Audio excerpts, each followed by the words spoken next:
North Carolina. Okay. Good morning, good evening, good afternoon, everybody out there in podcast land. You're in tune to another episode of Intrinsic Motivation from a Homie's Perspective. This is Hamza. And I am David. And super excited about our guest today. Our guest today, we've been trying to get in touch with him for the past 2 months and highly in demand. And we were talking before the podcast started about synchronicity and how things align. 2 months ago, and March 18th to be in fact, was actually Forgive Mom and Dad Day. And in my opinion, we all have to forgive Mom and Dad at some point in our life. So even on June 2nd, 2 months later, which is my father's birthday, so I got to go through my own forgiveness. And we're going to interview our guest today. He is an author of 2 wonderful books. One is Letter from the Ashes and Ashes Forged into Manhood. And we often make jokes about, oh, well, I know I'm going to have an episode on Oprah to talk about my childhood. And our guest is no different. He was actually born on Friday the 13th, and while we watched it as a movie, his parents kind of judged him for that. But I'd like for him to go into more detail about that. So without further ado, I'd like to welcome Wade Meadows to the podcast. Welcome, Wade. Well, thank you. It's good to finally get on here. Thanks for being with us. Yes, I'm glad you can make it. And so, as I was saying, that many people have bad childhoods. I mean, you can go to any bar, restaurant, and meet somebody, and probably that first half hour is going to go over how bad their childhood was. But yours is somewhat different. So I'd like for you to talk a little bit about your childhood, but you also have written books about it, which I think are phenomenal, and that could have been a healing aspect as well. So take it away. Okay. Yeah, we grew up in a very abused home, and I honestly didn't realize this. I know that sounds funny, until later years in my life, and I think God protected me from knowing it to a degree. But my mother, on the day I was born, Friday the 13th, she informed my father that there was no luck for me. I had nowhere to go in my life because I was just bad luck, and she was sorry I was born. And that was the beginning of my life. And then, and then we went through. I won't go through everything, but anyhow, we went through some times where, everybody says that they could pick out their switch. That's true, but I had to, it was a little different sometimes for me because the reason we had to pick out our switch, and you almost could say you could pick out your hanger, or you could pick out the belt. I mean, there was all sorts of things that she used on us that, and you just couldn't set her off. And that was a big issue, and it was a battle. My brothers was a little older, and my sister was older than me, but she took care of me. And we kind of protected each other, I guess you could say. And because she lost her eye from a game played outside, it destroyed her eye, and my mother was more worried that we bothered her during her soap operas than it was to find out that my sister's eye was bleeding and we had to get to the hospital. And because of the whippings, when we got to the hospital, she warned me in detail that I better not say a word to anybody. And so that's, I guess you could say, the atmosphere we grew up in, and that was consistent through all of it, and until I moved out. But the move out was a little different because my sister was the, I guess you could say, only Christian in the family, if that's okay to say. And then we had a house fire. I mean, we struggled in different ways. And a week before we had the house fire, we had a bonfire. And at the bonfire, people were putting their hands on each other's shoulder and telling the group why, they loved this person or appreciated this person. And it was neat because the reason I was 14 years old and my sister was 17, and I was able to stand up, put my hands on her shoulder, and tell the people why she was so special to me. She would read to me at night, even at 14. I mean, she would do anything because we would, watch out for each other and cradle each other when it cried and so on. And so I was able to tell her I love her. And then we went home and we both were so sick for the next week. And so on that following Sunday, which happened to be Groundhog's Day, I was told that I couldn't go to church because I was just getting over this, but the next thing I knew, they were bringing my sister back, and apparently in the middle of the night, they had to take her to the hospital, and she had double ear infections. I mean, ear infection in both ears, and she was real sick, and so they, gave her the medicine to dope her up, I guess you would say. And I put her in my bedroom where there was a fan, and my brother, he worked third shift, and with the fan, because we didn't have air conditioning or anything then, and that way she can't hear, and we could, she could get a little peace. And that night, I went out on the porch, and there was make a long story short, there was a house fire, and my father went through the house waking everybody up. He was worried about Mother first because she had 2 sleeping pills, and then she yelled in the room. My brother jumped up, and everybody got outside, but that's when they realized that Teresa was still in the house. And my brothers and I talked, and they said that it was really worse on Teresa, our growing up, because the reason what she had to deal with, because the reason, just because her eye, she had lost her eye, she had a patch on her eye, and if it leaked or anything from, a cold or anything, then she was told how ugly she was and how it needs to be cleaned up immediately. Otherwise, she would have been whipped. And I remember, one time, even going to my great-grandmother's, I had to use the restroom, and you're not allowed to stop at a place and ask to go to the bathroom. That just don't work. And so I did. I said, I really have to go. And they stopped the car, and we were out in the middle of nowhere, and she demanded that I, go to the bathroom there. Well, when that happens, then you can't do nothing. and so then, so I was whipped because she thought I was lying. And we sat back. I went back in the car, and I soaked my pants basically between now and then, and get into my great-grandmother's. And we just had to put the window down, and I wasn't allowed to change clothes or anything. And here I'm meeting the rest of my family that I usually don't see. But so that was examples. Teresa, like I said, she died in the fire. They went back looking for her. What they understand is she woke up in the middle of the fire, and my brother went in and yelling for her. He didn't know that she was in the bed across from him at the time, and yelling for her. And she apparently woke up and opened the door. And when she opened the door, there was a backflash of the fire, and it set my brother's back on fire. And then it hit my sister to where she had third-degree burns, top to bottom, and she was unconscious on the floor. And they found her later, and they brought her out. They said that the house got 2,000 degrees, and then and so I was across the street. I was scared. I ran across the street when I got out of the house, and they wouldn't let me out because they said that they found Teresa, and that's all they would tell me. And so here I was walking through the middle of the street. It's winter.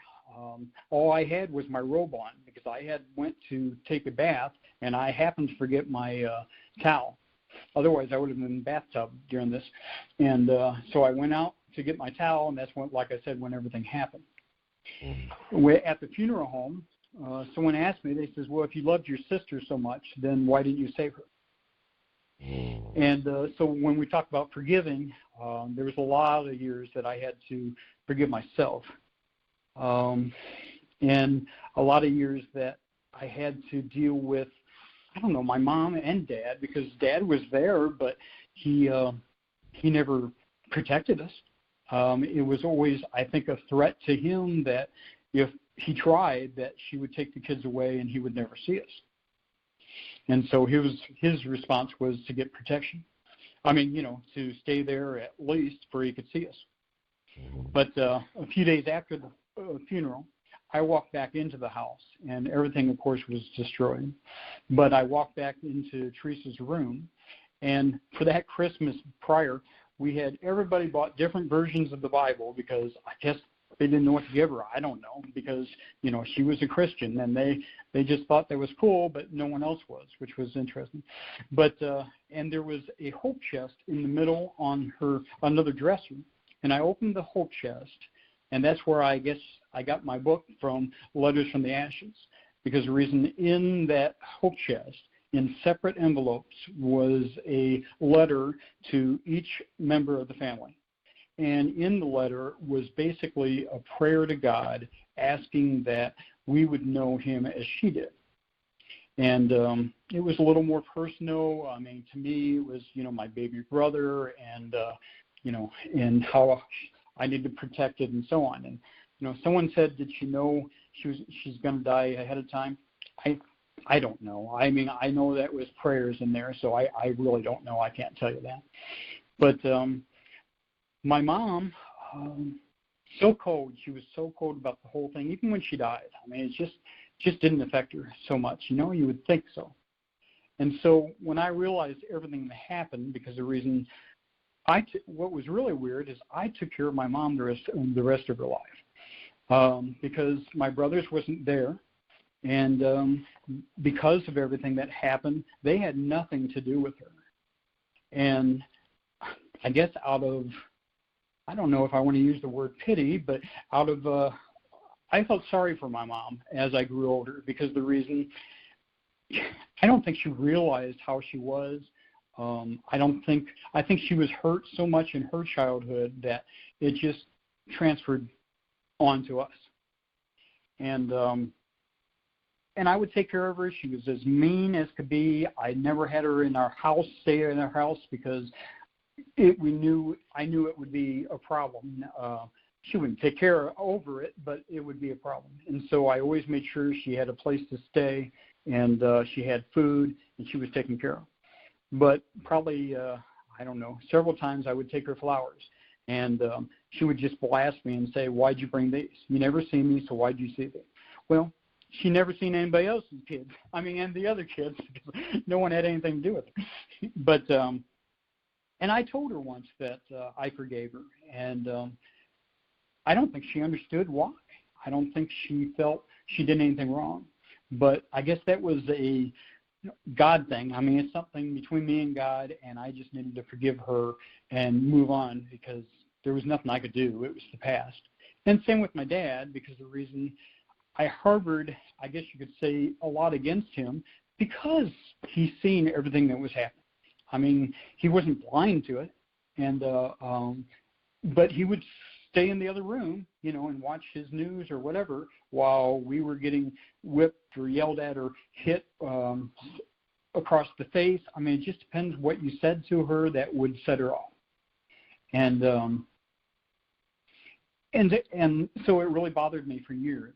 And after Teresa died, me and my dad got close. I was married, and my dad and I got close somehow, and we talked, and I told him that, I forgave him, and he even said he was sorry. And that's when I found out that she was using the opportunity of taking the kids away from him, and he just felt that may happen. And he was too worried about that, that he didn't want to lose that. And so that's where we were. Wow. I mean, there's a lot to unpack, and thanks for sharing that story. I know that when you relive it, it's kind of like you're reliving it as you tell it. So the more you tell it, maybe it's therapeutic just in sharing that story as well. So thanks for sharing it with our listeners. Yeah, and with Letters of the Ashes, it was interesting because someone asked me why I wrote it. I wrote it with a guy. I put a name to it, Ryan Anderson, and it was so easier for me to tell the story from third person than it was for me just to say it, because the reason because the hurt's still there. And that kind of amazes me, but it is. I mean, I used to, have dreams about this and, nightmares about this all my life until really, I don't know, God got a hold of me, and I was able to put those nightmares behind me. So. Mm-hmm. And looking at present day, it's always a challenge when it's your own story. So I appreciate what you were saying about looking at it from third person. But looking at it from a 2019 standpoint, it sounds like there may have been mental health issues. Was your mom ever tested for mental health? Yes, I heard.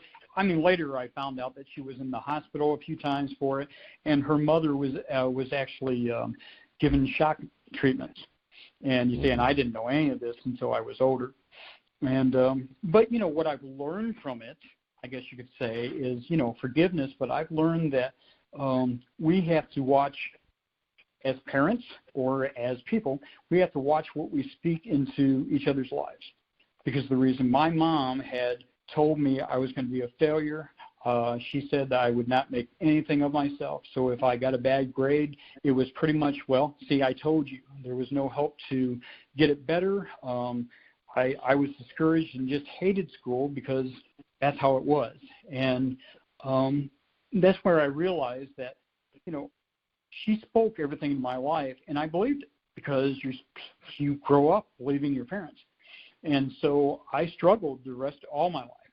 And I realized that whatever you say to your child, you have to understand you're making their life by it. If you put in good things of, wow, look what you're going to achieve, you're going to put anything, you could achieve anything you put your mind to, congratulations on the, grades. If you always look at it that way, then you're going to get success out of that child because the reason you've put in them the positive. And that's so important to me. Because of the reason, if you even have a neighbor or you come across somebody and you're talking and you said, yeah, I don't know, you're just like I thought you would be, because you was always a bully or whatever the case may be. Well, then you turn around and you spoke that in their life. And they continue to be however they were because the reason that's how everybody believes. And to be able to go back and turn that around it's a job, because the reason I fight today some beliefs or some things that she said to me that I have to shrug off and remember that's not who I am. And but it all starts as a child. It all starts with what do we say to our children to start it off with. And on one hand, I wholeheartedly agree with you, Wade, with that. But it sounds like from a third dimensional standpoint that when we experience the contrast, that's what actually propels us to the next level. There's the other side of the coin. If I was always coddled, I may not be able to handle any upheaval that may come into my life, as I get older. So sure. No, I agree with that completely. I'm not saying that you should not allow them to live or have experiences, but I am saying that you need to prepare them in the respect that they can, they can stand up to somebody and so on. And will it happen that they don't or they get beaten down? Sure. But then what are you going to say? You deserve that because you didn't learn it? No. You're going to say, okay, let's pick it up and let's, go back at it again if it happens, or this is what we need to do. It's teaching. It's not saying that to coddle them. I'm not saying that at all. People have to, if it was up to me, and I'm probably wrong for saying this, but the draft would still be there because the reason I think that taught men to be men, and that's just me. But, so I want people need to grow up and to learn the hard way to a degree because that is how you learn, and I agree. But, I just think, like you said, there's a flip of a coin, but I think there's a balancing act to it too. And I would also think, again, from 2019, people would say, if it was, 1950 or 1960, how dare you? You don't, you didn't know what we had gone through. But there was a time where people looked at Friday the 13th as bad, like, oh my goodness, and you really felt the brunt of it. So it's kind of like, superstition and things that, that's not really thought about today, but that was a part of a society back then, Oh, horribly. And my mom we used to have the Ouija board, you see, and they would use that, and it was funny, but kind of weird as I look back at it. It would not work if my sister came in the room. And, but, my friend of ours, friend of the family's, and my mom would always use it. And they actually, I used it a few times. But, and that's stuff that even now I think today is something you have to look at. But back then, just like superstition, I mean, that was something you just don't mess with. And but it was something known in our house to be used. It's interesting. Let's put an asterisk right there because, as a disclaimer, I think we know now that Ouija board is really low energy. I mean, their energy is always around us. There's all types of energy, but the fact that it wasn't working when your sister came into the room shows that lower vibrations cannot be around higher vibrations. Yeah. Uh-huh. So, just wanted to make that disclaimer. I think David wanted to jump in. Yeah. That's fine. So Wade, I heard you. You were describing your childhood and some of the things that your mom did. Were there any warm moments where she, showed love or positive stuff, or was it just all like, the abuse that you were talking about? I mean, she would have, every once in a while, she would have a nice dinner. I say every once in a while because a lot of times she didn't. And she would have this family.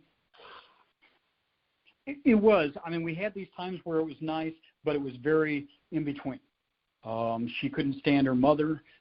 She couldn't stand my father's mother.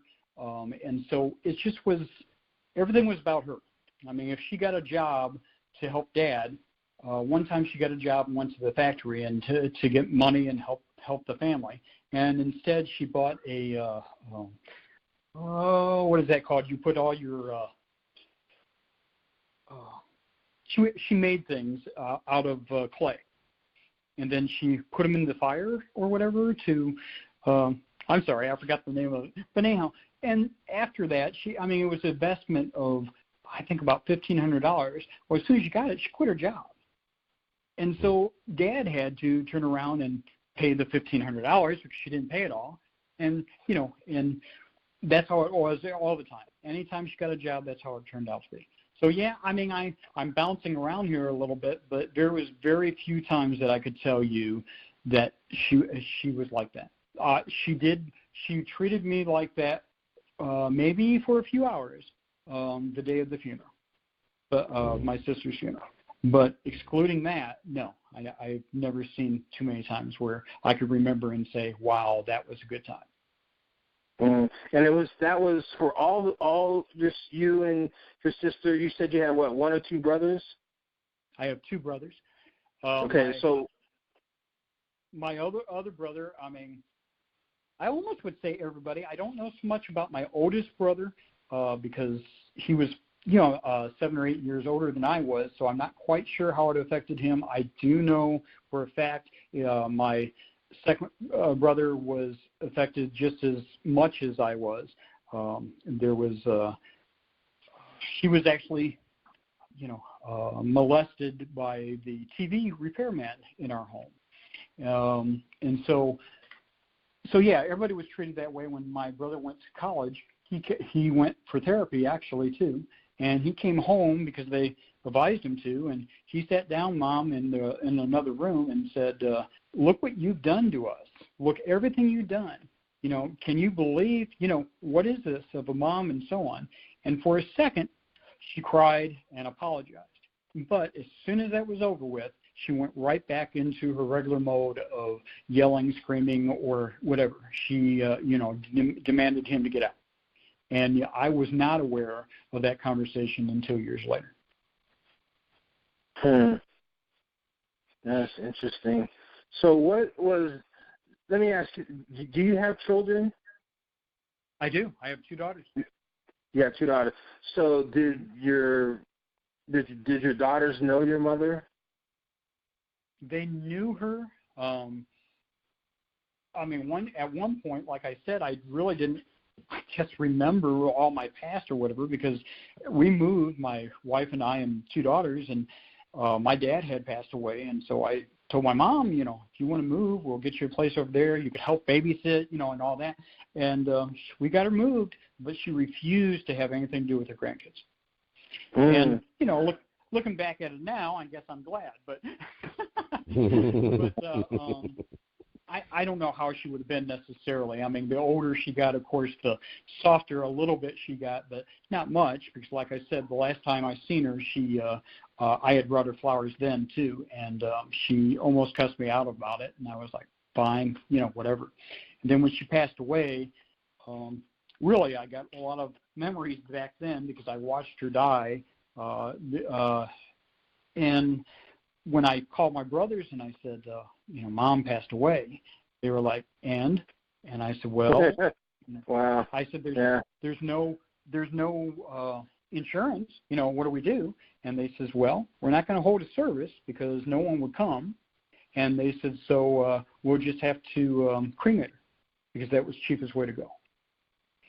And I don't know, it was hard for me because I felt sorry for my mom at that point. You know what I mean? And so maybe, I don't know. And plus, I look at it too as I was the baby of the family, I guess you would say. But I always yearned for the love of a mother, always. I won't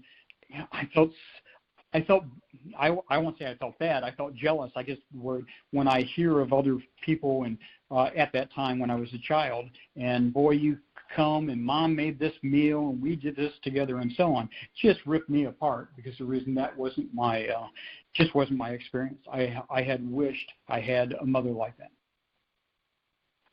And so later as an adult, you found out that that's the kind of childhood your mother had was abusive? Yes, because my aunt tried to, I guess you would say, explain away everything that had happened. And she said, you have to understand, your mom, she ran away from home. She was in a girls' school or whatever, and then she ran away, and her father they had divorced, so her father was in California, and if he told you to wake up, you better wake up right then, otherwise he was going to beat you with the belt. And I guess that's how she grew up. And and so I don't know all the history. Like I said, my aunt has always told us stories to, I guess, you know, she always felt sorry for Mom. Now, where my aunt was during all this, I'm not quite sure, because the reason, well, if it happened to Mom, why didn't it happen to you? What's going on? But she didn't run away, and she was not in a girls' school or anything like my mom was. So I'm not sure if there was discipline problems. I have no idea. I'm not sure. Yeah. But I know her. And so Go ahead. The father. No, I'm listening. Oh, okay. No, I just have one more question. I was going to ask, from your point of view, what was the relationship between your mother and your father? How was that?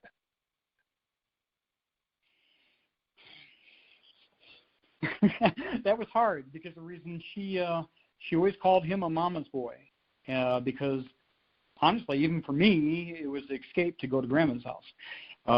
But he always went over there because Grandma would give him money or whatever to help with the bills and so on. And but she hated her, and so there was always that there. And honestly, they lived 2 different lives. I mean, he stayed in you know the living room, or he would work all day, and there wasn't a whole lot of conversation. And she'd go to bed early and so on. Very often, I do remember a few times where they took the weekend off and went to a hotel. So, I mean, they did have, everything was, I guess, livable for them. But from what I've seen, it wasn't very often. Yeah, okay. Yeah, it's just really interesting, Wade, when you kind of look back, and of course we're talking about forgiveness for Mom and Dad, and it sounds like, you know, when you look back, you know, we're peeling this onion, that there's patterns, and so I want to ask you, like, because there's for one, you're sharing a story of how typically when someone shares a story of an abusive parent, fortunately or unfortunately, it's usually put on the father. And so, the evil man Sure. and the fact that that this happened. I was just wondering if you got any backlash just highlighting that. Like, how dare you throw your mother under the bus where the father's usually seen as a villain in this scenario? Well, actually, that happened as I was growing up, because the reason we went to church, we were made to go to church on Sunday. But and people would see how we were dressed, or they would see markings on us. And it was like, I don't know. It was like, I don't know if they were scared to say anything, but I know when Mom and Dad would come, which was very rarely. I mean, they were just buddies with her and so on, and no one helped us. And it was kind of like we were scared to ask for help too, because we definitely was warned not to. So I was then. I won't say so much afterwards. There was a few times. There's some people that said, no, your mom wasn't like that, and so on. Well, they didn't live there. They weren't their child, so they didn't really know that either. But most people, like you said, are surprised because it wasn't the father beating us. It wasn't the father, beating her or anything like that. It's completely the opposite. And with the church, you're supposed to trust everybody. And actually, I was raped by somebody in the church. So that wasn't my, my safe place, because that I was haunted by every time I went to church of what happened there, as I was at home. So yeah, that's how it went. Sure, and it sounds like that second part, and sorry to hear about your situation that happened at church as well. That's fine. So I'd like to say that. But the other part, because you had alluded earlier in the podcast, you mentioned that every man should go through the draft. And so in Ashes Forged in the Manhood, it seems like, the father wasn't there to help you. What were you gravitating to other type of men to establish an identity for a perfect manhood? I was. Because, I guess you could say right after Teresa died, I got saved or whatever, but it just, your life don't change just like that because you are out of the home or anything like that. It's a process, and I grew up because my childhood, I was actually, I didn't know it then, which just blows my mind, but I was actually in a sex traffic thing, because the reason, this person I trusted that was going to get me and my sister out of our situation, he said the only way that we could gain money and so on, and it ended up with sending me out. And like I said, I really never realized that until later. I mean, I realized the abuse then, but I was so wanting to get me and my sister out of the situation, I was determined to do anything, and I didn't realize when I said that what that was going to mean. But and then, so that's why my mind got set where if I could get any appreciation, anybody to say that I did good, anything, then I found myself wanting that from other guys, because the reason I had to figure out what a man was. And that's what Ashes Forged into Manhood was, my steps through it, because the reason, at one point I was a clown, Slimbo the Clown, and because I was so easy for me to hide behind that face and enjoy the kids and make them laugh, because I wanted them to have what I didn't. And so that's how I released that part of it. But I still fought, and I said, there has to be something to this I'm not seeing. So I joined the Army. And back then, boot camp was 13 weeks. And I was there 13 weeks. I had flat feet.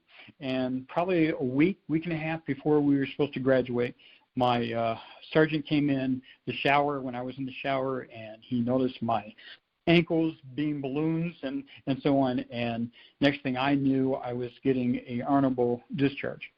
And to me, especially then, if you can't go to get in the Army and survive then you're not a man. I mean, there's just nothing to it. And at least that's how I felt. And so it was a walking through and trying to believe what am I? Because for a long time after the fire, I just felt I was ugly. I felt I was just to be used by any man, honestly. I mean, that was my life at the time. But that was because that's the only thing I believed. I mean, that's the only thing. I didn't believe in anything. I felt this is how I am, so, whatever it takes to get through. I want to give a shout-out to Stan Lee, who's famous for all the Marvel comics and Marvel movies and Marvel television shows. And in a recent show, he has a show out called Cloak and Dagger. And it's, in my opinion, one of the shows that goes deep into how children and women get into human trafficking. And I'd just like for a moment, if you could just talk about some triggers or some instances that people listening to can either share with their children to look out for, because it shows that no one gets up and says, hey, I'm going to be a part of the sex trafficking ring, yet and still right. it's ballooned beyond control right now, and there has to be some type of indicators that people should be aware of so they can stay away from that. Is there anything that you could highlight looking back? Well, again, with if you take that, a lot of it has to do with the family. I mean, you have to make sure that they do know they're appreciated or that they're important to you in the family. I think that's, for me, it was so easy for me to fall into that because the reason Mom hated me. I got whipped every time I was in the house. This one time, I was bleeding. I ran into the woods, and here was this person out there, and he was actually sniffing glue.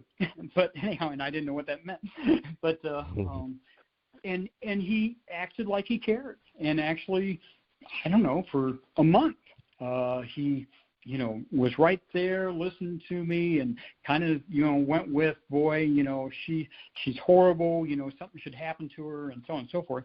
And I was just being sucked into what was about to be trafficking, because the reason I didn't know. He said, this is what you have to do, and this is how it's going to have to be, and, I trusted him, actually. Because the reason he's the first person in my life at that point that cared. And so that's one thing you have to be careful is you have to watch who cares in a way, especially if they're someone you never knew.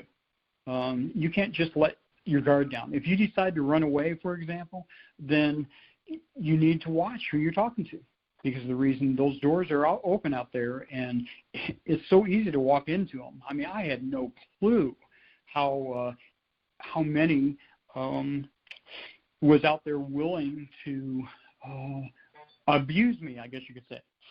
It would shock me on how many guys I had to be involved with. And so yeah, I'm not sure if that helps a lot, but yeah, it's what happens at home. And like I said, there's a lot of runaways, and this is how they end up. Well, they have to learn. They have to be prepared if they're going to run away, what they're going to walk into, and who they could trust. And thank you for sharing that. It also made me think of one of the scariest episodes I had ever seen on television was Different Strokes, and it's just always amazing of what you thought was your parents being mean. I'm not taking away from what you're saying. I'm just trying to show another side of it. Sure. Where as a child, like in this episode of Different Strokes, Arnold was so mad at his dad because he wouldn't buy that bike that day. And so in this famous episode, the owner of the bike store was like, man, don't tell your dad, you're right? Don't tell, it starts with, hey, don't tell your dad or don't tell your parents. And then, hey, I'm going to give you candy when your parents say you can't eat candy. You're like, this is the coolest man ever. And then he wanted them to take, underage photos and be a part of that ring. So it's just so many things that's why I just wanted to highlight it a little bit just for people listening, things to speak to your children about, because you can't be around them all the time. And it starts out, like you said, so innocently, and then it's something, the total 360 degrees difference. Right. No, good point. I guess I forgot about that.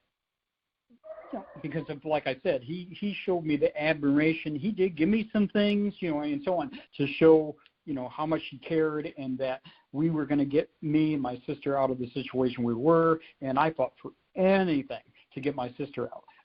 But, of course, this was a year or so before the fire. Mm-hmm. Yes. So, Wade, was there ever a time before you had children that when the thought of having children that you might be the same way towards them as your mother was towards you, or were you like kind of the opposite, like, when I have children, it's going to be completely different. I'm going to raise them and love them and whatnot? I think because of you raising you, it can affect you because of the reason I was scared of being a father. And there was some times where I yelled or something and my mom flashed in my head, and I'm like, okay, I have to step back from this. And so yeah, it was a scary. It's something that would have been easy for me to step right into, I think. I mean, I hope not, but I think to a degree there was. But usually, like I said, if I got upset or things were being handled wrong, I had that flashback or something about my mom enough that it would remind me of, okay, wait a minute, we need to put this in check. Yeah. That's a So good point. Point in time, you're the only one between you and your brother that can forgive your mother? I didn't hear that. I said, same time, you're the only one between you and your brother that's been able to forgive your mother? Yes. If my brothers did, I can't tell you. All I have with my mother was the last experience where she died, and even then they had nothing to do with her. So yeah. So I don't have that answer for you. Okay. Let me ask you about dating, because many people don't see it that way, but we often may end up dating or having life partners with our parents, right? So girls, if they had a good relationship with their father, they want to marry someone like that. Sure. Did you find in your dating that there were patterns with girls that were exhibiting similar behaviors that your mom was? Yes, actually, my wife, there were so many things about her that was like my mom, and I didn't realize it. I didn't realize I don't know if the word's attracted, you're drawn to the same type of people that actually has hurt you. And she did not hurt me. She did in ways because of the reason she treated the girls real bad. And so that's something I had to battle. And she was the same way. She would have taken the girls away from me. It was interesting how that looked at that. But in certain instances, they were real bad at home. But it was put a stop to. It wasn't anything like my mom. Sure, and I'm thinking kind of like, I mean, not on the same level, of course, of trafficking, but for abusive relationships, they may start out with like a snide comment and then a lot of passive aggressiveness, and then may grow to a physical thing and may not. So that's what piqued my curiosity. Right. And like I said, I never thought, until later, I never realized how much you are drawn to people that's like your father or like your mother or so on. They always say that you marry your mother. I mean, someone like that. And of course, I was like, there's no way. And it didn't start off that way. And like I said, and she was sick. My wife was. In fact, she passed away from some illnesses, and so that didn't help the situation. So I don't know. And my girls are fine, and they loved her, and there was no problem there. So yeah, sorry for your loss for that as well. Yeah, we were married 21 years, but I knew, and I was never going to remarry. But I met my wife now, and we've been married 7 years this year. So would that be Phoenix rising from the ashes again? There's this ashes for a theme for you, and in spirituality and religion, right? If there's a fire or some type of centered around fire, there's a lot of spiritual renewal. And Yes. so when you said, "Hey, I'm never gonna," you should never say never because you just said never twice, right? Right. Uh-huh. I'm never gonna get married, and then you ran into that. So, was there similarities with? Obviously, you don't. We shouldn't even ask this question publicly, right? But if there's similarities, I gotta be careful here. right? That's what I was like. I don't. Hey, listen to this podcast, dear. No. See what you caused? No. Exactly. But okay, so let's just say that what's a nice way to say it? There's no nice way to say it. As a guy, you're gonna get in trouble. Yeah. Hypothetically, what is that word? Is there still? Yeah, some, but nothing. Of course, nothing like it was. But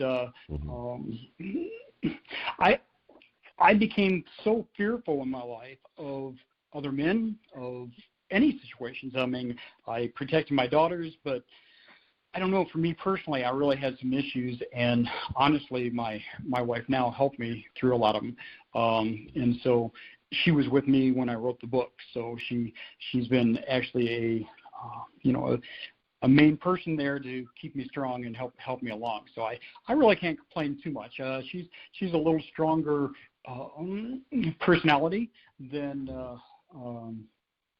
and that would have been more like my mom, and that than I would think I would get into. But it's helped me too. So she knows the situation, she knows where I came from, and it's worked out well. But yeah, I've still stepped, if you want to look at it that way, I've still stepped somewhat into characteristics that came from my mother.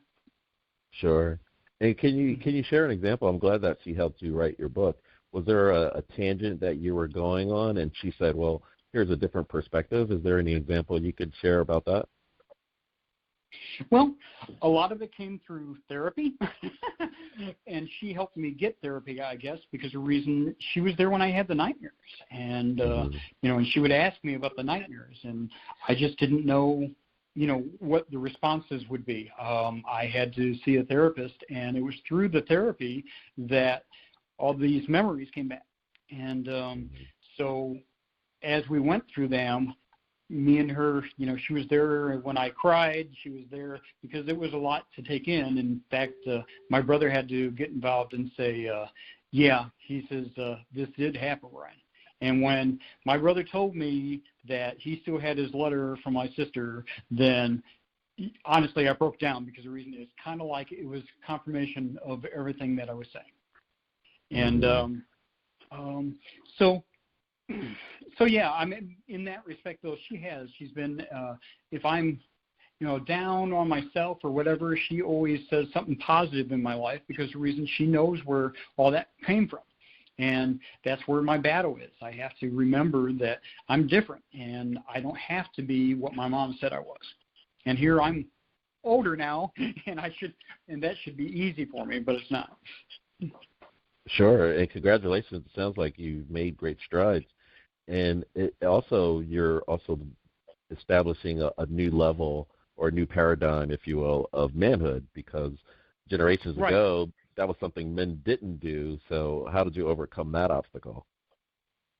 Well, like I said, I guess on the book, I went through different stages of my life to say, I had to decide in my mind what was man and what wasn't, because the reason my examples of what a man was growing up wasn't what a man was. And as I look at it, man is nurturing, he takes care of his family and so on. But I never seen that. I never understood that. I never understood a man that would care. That just, because of my experience, that just wasn't there. And so I had to focus on, what can I do? What makes me a man? Because I had to get out of the mindset of what I was in. And it was a search. It was God, because the reason, that's how I felt, because the reason God had to take me through these steps and help me heal, because the reason it was a hard healing process for me until I met my wife then, and we dated, and I realized that there was something there that I never had, seen in a man or even in my parents' marriage. And so that's what started our marriage. And, it was learned by trial and, misunderstanding some things. Like I said, I was a clown. I went to the Army. I went anywhere, anything I could do to prove that I was a man to myself. I didn't have to prove, other people just couldn't understand why I was like that or why I just didn't believe I was a man. It has nothing to do with appearance. It has to do with the mindset make you who you are. And I had no clue for years who I was. Mm-hmm, mm-hmm, mm-hmm. You mentioned your relationship with God, and so did it seem like when you were younger, it was more of a theory, that we read about the Bible, what have you, but today it's more of your relationship. So how could you explain the maturation of your relationship with God? Sure. You're right. I mean, when I was young, we were always made to go to church. We were made to go to these youth groups and so on, and these camps, Christian camps. And it was there that my sister met the Lord, and she got baptized and so on. But I never, from what was going on in her life, especially then, how can there be a God if this is happening to me? But it was through her reading the Bible every night. It was through actually my sister nurturing me that I started understanding, especially after she died. I was so grateful to God to give me that opportunity to tell my sister that I loved her a week prior. That, I don't know, some people may not think that's much, but it was a lot to me and always has been. And God has taken me through this to where, because some memories I didn't have, and I feel God gave them to me to learn from, where I could, talk and speak at somewhere and tell them about it. Because the reason my biggest goal is to say that God heals, because He is there, and God will take care of you. But so many people have been hurt so much that they lose sight of that. People lose who God is because the reason in their mind He was never there during the time, when in reality He was. I mean, I'm not dead. There was a lot of positive that came out of it, but it took a while to find it.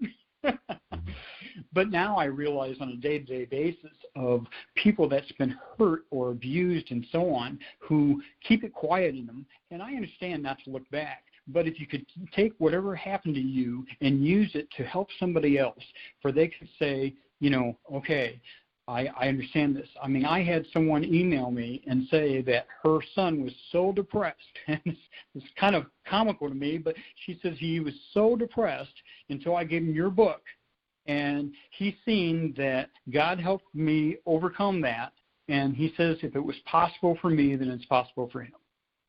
And to me, that book is worth that right there, because the reason I helped them see that God was there. And Absolutely. to have that email from that mother to say that, it made my day. I said, okay, God, this is what the book was for. If I never sell one, fine. This is what the book is for. Because the reason, it's the message to me that's important. It's not selling a ton of books. I mean, sure, I want people to read them because that's how they're going to know. But it's the message of there's a God there. He's there for everybody. He heals. I mean, and He was there when we walked through the fire, as it is. I mean, it's just to have those letters. I mean, everything else is burnt around you, gone because of the wire, because of the heat, because of the water, and because of the fire. And then here, these are reserved. Tell me, in my mind, it's like, it has to be God. And and that's what I've held on to, because the reason my sister was able to leave a legacy, even though she never realized she would. Absolutely. And when you can go into a room, and some people would drain the energy from a room, and you can go into that same room, someone's like a beacon of light. And I was just wondering, with your transformations, if your brothers were able to kind of ask, hey, what are you doing differently? What's going on? And it enabled you to share your story? Well, my brothers, one of them, him and his wife read my book, And he called me, and he said they basically cried through the whole thing because it reminded him of our childhood. And, he has always supported me. My other brother has told me that he don't want to discuss it, and that he preferred that I would not talk to him about the book. And I think in ways it's because he just didn't want to. He don't feel it's a story that should have been told, and it's something that it should be private in our family. That's my guess of how he feels. We're close, my brother and I, but I know not to discuss the book. Sure. I think the other side of that question, Wade, is the definition of forgiveness, where if you don't get it out, you're constantly carrying that with you through every waking moment and while you're asleep. So that may be why it's difficult to forgive. Is that where you're seeing how you were able to forgive? Definitely, because I've seen, I don't know how to explain this, but I've seen someone being chained up, and then they put a wall around themselves because they didn't want to see it or show anybody. Then there was a bigger wall put around them because the reason they're older now, and if you was to see me and what I did and how things were, then you wouldn't love me. You wouldn't have anything to do with me. And so then I seen, God come in and break those walls down. He broke the chains down. That way it freed them from all that crap of I'm guilty. It was my fault that this happened, or look at me and how bad I was. Because if your friends cannot see how much you've grown and who you are now, then they're not friends. It should be something that you should be, I won't say proud of. You want to throw a flag up, but at the same time, you should be able to hold your head high and not be shameful of what's happened to you. It wasn't your fault. Mm-hmm. Absolutely, and it's not often that we're able to kind of go through this whole trip, if you will, of the beginnings and the trials and tribulations, and then going to a pinnacle where obviously your vibration's a lot higher at the end of this podcast than it was at the beginning. But it was a great story that you shared, and I'd love for you to take this time right now to highlight your website and how people can get in touch with you and to buy your books as well. Oh, well, thank you. It's WadeMeadowsBooks.com is my website. It's fairly new, my website is, and so I'm going to be adding on some videos and so on. I have not done that as of yet. And it is WadeMeadows1960 at gmail.com. Anybody can get a hold of me, and I'm willing to help anybody I can. So that's what it's about to me. Fantastic. Well, you have just been in tune to another episode of Intrinsic Motivation from a Homie's Perspective. This is Hamza. And I'm David. Wade, it was a pleasure speaking with you, man. Let's stay in touch. Thank you, sir. I appreciate it. Thanks for being with us. Cheers. Okay. Thank you.